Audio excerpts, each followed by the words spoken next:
कर्मों का रहस्य समझा सकते हैं? आपको अचानक कर्मों के बारे में क्यों जानना है? दीदी, आज हमें स्कूल में Newton's third law of motion पढ़ाया था। तब हमें याद आया बाबा भी मुरली में लॉ ऑफ एक्शन समझाते हैं। वो थर्ड लॉ ऑफ मोशन से मैच होता है। अच्छा, ये तो बहुत अच्छी ऑब्जर्वेशन किया आपने। चलो ठीक है, सबसे पहले ये समझते हैं कि कर्म क्या है। बेसिकली कर्म होता है एक्शन। जो कुछ हम सोचते हैं, बोलते हैं, वह करते हैं, यह सब कर्म कहलाता है। कर्म हम 3 तरह से करते हैं, मनसा, वाचा, कर्मणा।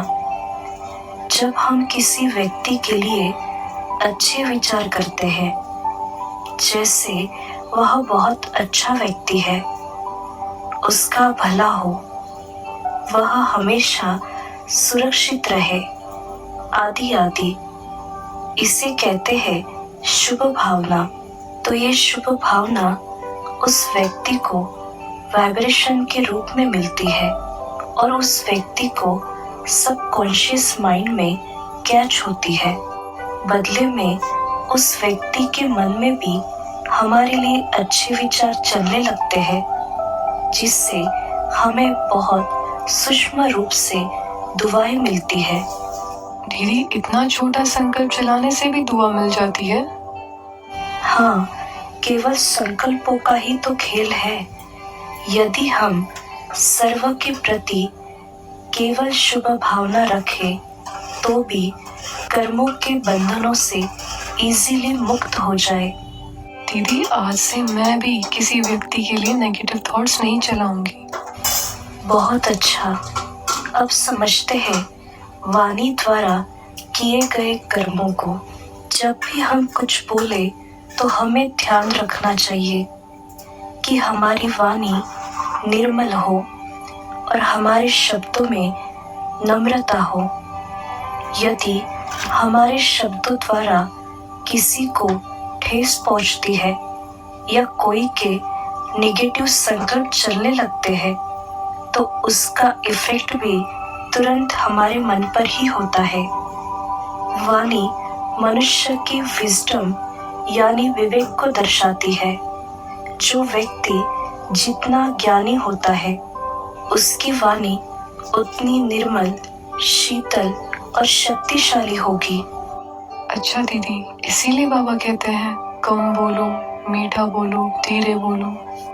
हाँ जी, इसी प्रकार जब हम कर्मणा की बात करते हैं, तब हमें ध्यान रखना चाहिए कि मेरी वजह से किसी भी तरह किसी भी व्यक्ति का नुकसान ना हो। फॉर एग्जाम्पल, यदि हम चाहे कि सबका सब कुछ मुझे मिल जाए, या हम ये सोचे कि उस व्यक्ति की सारी जमीन आज मैं हड़प कर लूं, तो वह एक पेंडिंग कार्मिक अकाउंट क्रिएट हो जाएगा। इसको हम एक कहानी से समझते हैं। एक बार की बात है, 2 बिजनेसमैन एक कंपनी में पार्टनरशिप में थे। दोनों ही गोल्ड मर्चेंट थे। किसी कारण से एक पार्टनर अब अलग होना चाहता था और अपना शेयर मांगने लगा। तब दूसरे पार्टनर ने सोचा कि कंपनी का सारा कैश मैं रख लेता हूँ और गोल्ड कम है वह उसे दे देता हूँ, और इस कंडीशन पर शेयर डिवाइड करने राजी हुआ। दूसरे पार्टनर को मजबूरी थी, जिस कारण वह मान भी गया। कुछ वर्षों के बाद गोल्ड की मार्केट प्राइस ट्रिपल हो गई। दूसरे पार्टनर का डीमोनेटाइजेशन की वजह से बहुत नुकसान हो गया। इसी तरह दिल सच्चा रखने वाले व्यक्ति का कभी नुकसान नहीं होता, और यदि हम कभी भी किसी भी तरह की बेईमानी करते हैं, तो वह हमें अलोंग विद इंटरेस्ट पे करना पड़ता है। हाँ दीदी, मैडम ने भी क्लास में यही समझाया था that every action has an equal and opposite reaction.